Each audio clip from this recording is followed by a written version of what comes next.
Kamusta po kayo dyan sa US? Okay lang.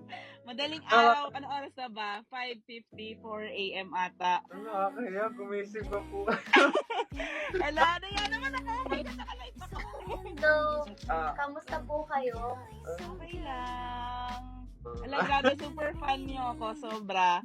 Okay, sabi ko pagkaasawa ko nung pagkakita ko ng VIP subscribe, sabi ko, oh my God, kailangan mag-subscribe. Yes, oh my goodness, kinikilig ako sa inyong dalawa. Ala. Ano na yan ako? So, paano nyo po na-discover Ang Gratchensa. I think this year ata or last year, nanonood lang ako sa Facebook. Tapos lumabas yung video nyo na yung kung ako na lang sana yung season 1. Tapos, sabi ko, hala, ang galing naman nila. Para kasi diba